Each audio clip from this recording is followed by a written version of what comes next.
बिस्मिल्लाहिर्रहमानिर्रहीम, अस्सलाम वालेकुम वरहमतुल्लाहि वबरकातुहू। आज का टॉपिक जो है वो बच्चों के लिए बिल्कुल नहीं है और अगर कोई इसको सुनना चाहता है तो कोशिश कीजिए कि अकेले में सुने।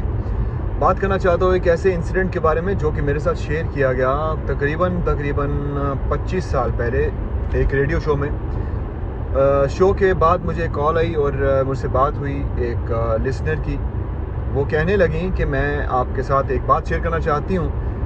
एक खातून है जो कि बड़ी मुश्किल में है, एक लड़की है जो कि बड़ी मुश्किल में है, 2 बहनें हैं और उन 2 बहनों के साथ हो ये रहा है कि उनके वालिद जो हैं, आप आगे खुद समझ गए होंगे कि उनके साथ जो कुछ भी हो रहा है उनके वालिद कर रहे हैं और पिछले 3-4 सालों से कर रहे हैं। और मैं उनके लिए कुछ करना चाहती हूँ।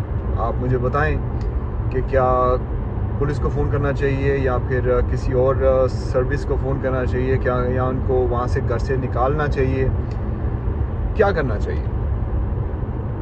मेरे जहन में एक बात पहले तो ये घूमी कि ये इतनी सीरियस बात इसको बंदा कैसे आगे लेके जाए। क्या डायरेक्टली पुलिस को फ़ोन किया जाए या फिर बच्चियाँ जो आगे से मुकर ना जाएं कि हमने कहा भी या नहीं। तो मैंने उनको कहा कि मैं एक क्राइसिस सेंटर नॉर्वे में है, वहाँ से कुछ कांटेक्ट करता हूँ बंदों को और देखते हैं कि हम क्या कर सकते हैं। कांटेक्ट किया और बात यहाँ तक पहुँची कि उन लड़कियों में से जो बड़ी बहन थी उसने दोबारा घर आना था उस खातून के जिन्होंने फ़ोन किया था मुझे। और फिर उन्होंने जब दोबारा बात की तो उस लड़की ने उस खातून ने जिन्होंने मुझे फ़ोन किया था, उन्होंने उनसे दोबारा कंफर्म किया और कहा कि मैं आपकी मदद करना चाहती हूँ और हम इन्वॉल्व करना चाहते हैं क्राइसिस सेंटर को और साथ साथ पुलिस को भी आपके वालिद के ख़िलाफ़। आगे से जो लड़की थी जिसने बाकायदा पहले बयान दिया था, उनको बाकायदा दिल की बात बताई थी रोते हुए, वो कहती है कि जी आपको शर्म नहीं आती कि आप मेरे वालिद पे इतना बड़ा इल्ज़ाम लगा रही हैं, आप सोच भी कैसे सकती हैं इतनी गिरी हुई बात करते हुए मुझसे। तो वो लड़की, उन्होंने जब मुझे फ़ोन किया, दोबारा हमारा एक शो हुआ था, तो वो रो रही बेचारी और कहती हैं कि ये हुआ जी मेरे साथ। तो वो कहती हैं जी मैंने तो सोच भी नहीं सकती अपने वालिद के ख़िलाफ़ खड़े होने का, ना ही मेरे वालिद इस तरह के हैं। जबकि पहले वो इतनी दफ़ा उसने बात की इसके बारे में, 1 दफ़ा 2 दफ़ा बात की और तीसरी दफ़ा जब गवाही लेने आई तो तब वो बात ही नहीं मानी कि मैं क्राइसिस सेंटर या किसी पुलिस की तरफ जाऊंगी। क्योंकि ज़ाहिर सी बात है पुलिस को फ़ोन करने का तब बनता ना अगला बंदा किसी ना किसी हद तक इस चीज़ के ऊपर राज़ी हो कि हाँ मेरे साथ ये हो चुका है। होता क्या है कि उनके घर उस खातून के जिन्होंने मुझे फ़ोन किया, उनके घर उस भाई का आना होता है और वो भी चढ़ाई कर देता है उनके ऊपर सबके घर वालों के सामने कि आपकी ये साहबजादी जो हैं इल्ज़ाम लगा रही हैं मेरे वालिद पे और इनको शर्म नहीं आती और हम केस कर देंगे और ये कर देंगे वो कर देंगे। तो वो खातून जो है कहती हैं कि मैं वहाँ पर मैंने हथियार डाल दिए और मैंने कहा कि मैं तो इसके ऊपर ज़रा भी कुछ नहीं करूँगी अब, क्योंकि मुझे नहीं समझ आ रही कि मैं किसके लिए खड़ी हो रही हूँ और किसके लिए मैं क्राइसिस सेंटर या पुलिस वगैरह से बात करूँगी या करने वाली थी। तो वो चुप हो गई।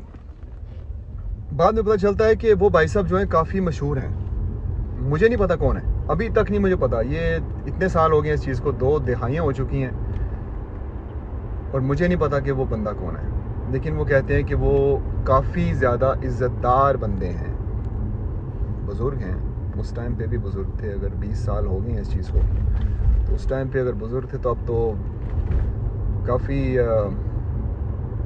उम्र होगी उनकी, उनका क्या होगा ये आगे से बात उनको सुनने को मिली। वो भाई साहब पाकिस्तान भाग गए, अंकल जी जहाज़ पकड़ के पाकिस्तान भाग गए। उसके बाद वो लिसनर जिन्होंने फ़ोन किया उनके साथ भी उनका ताल्लुक़ ख़त्म हो चुका और उसके बाद अंकल जी शायद वापस आए। बाद में मुझे पता चला कुछ अर्से बाद कि वो वापस आए, लेकिन मुझे ये नहीं पता चला कि हैं कौन। आप सोच सकते हैं वैसे इसके बारे में, सोच सकते हैं, क्योंकि अभी जितना घटिया और गलीज़ माहौल हो चुका है, हम सोच सकते हैं, हम सब कुछ सोच सकते हैं। ये सब कुछ हो सकता है और सब कुछ हो रहा है, तब हो रहा था तो अब ज़्यादा हो रहा है। अब ज़्यादा इसलिए हो रहा है क्योंकि हर तरफ गलाज़त है, हर तरफ गंदगी है बच्चों के स्कूल की किताबों से लेकर, ड्रामों से लेकर, फिल्मों को पार कर दें सब कुछ। कई सालों पहले डबल मीनिंग स्टोरियाँ आना शुरू हो गई थी, अब तो सब कुछ आम है। ये सब कुछ हो रहा है, हमारी नज़रों के सामने हो रहा है। क्या करना चाहिए था, क्या नहीं करना चाहिए था, मैं सोचता हूँ कभी कभी। तो मैं सोचता हूँ कि शायद या काश वो दोनों बहनें जो हैं जिनके साथ ये होता रहा है, वो कई सालों से उनके वालिद उनके साथ ये गलत काम करते रहे, अगर वो अल्लाह करे कि ये वीडियो सुन के तो कुछ नहीं करेंगी, वो कुछ नहीं करेंगी, ना ही वो अब बता सकती हैं। वही बात है ना, हमारे माशरे में इस तरह की चीज़ों को दबा दिया जाता है। अगर कोई घर में कोई बड़ा कोई ऐसी हरकत करता भी है तो बच्चों को कहा जाता है कि तुम अपना ना मुँह बंद ही रखो और बदनाम हो जाओगी, खुद भी शादी भी नहीं होगी, ये भी नहीं होगा, होता है ना ऐसे। तो आप इसके बारे में ज़रा सोचिएगा, ज़रा अपने बच्चों को, अपने चाहे लड़का हो लड़की हो, आजकल कोई कुछ नहीं देखता, वो बस ये देखता है कि दो टांगों पे है, बस दैट्स इट। अपने अपने बच्चों को सेफ रखना है, कोशिश करनी है कि उनके साथ रहें, जहाँ पर भी भेजें, कोई भी हो, फैमिली मेम्बर कोई भी हो, आपने उनके साथ रहना है, उनको समझाना है, उनको भी समझाना है कि क्या सही है और क्या गलत है, सही टच क्या होता है और गलत टच क्या होता है। और बच्चों को अल्लाह ताला ने ऐसा ज़हन दिया हो कि उनको समझ आ जाती है। और उन दो बहनों का जब मैं सोचता हूँ तो मैं सोचता हूँ कि कैसे उनको कंडीशन किया गया होगा इस चीज़ के ऊपर, एक राज़ी किया गया होगा कि कुछ नहीं होता, और अगर हुआ भी तो ये आपकी गलती है। और बाद में पता चलता है कि भाई को ये थोड़ी सी बिनक पड़ गई थी और वालिदा को पता था कि ये हुआ है। तो इसमें कौन कौन कसूरवार ठहरा, कौन कौन इस पूरी सिचुएशन में गुनहगार है?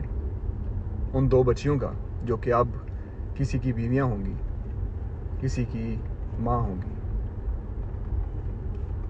अल्लाह ताला हमारे बच्चों को बचाए और हमारे बड़ों को, अगर उनको बड़े कहने का उनका कोई हक बनता है, उनको अकल दे, शर्म करने की अकल दे। अल्लाह ताला से डरें सारे, हम सब इस चीज़ से पनाह मांगे और जहाँ पर मदद कर सकते हैं वहाँ पर हम करें। हमें मौके मिले इस तरह के कि हम किसी न किसी को इस दलदल से निकाल सकें। अपना ख्याल रखिएगा। अल्लाह हाफ़िज़।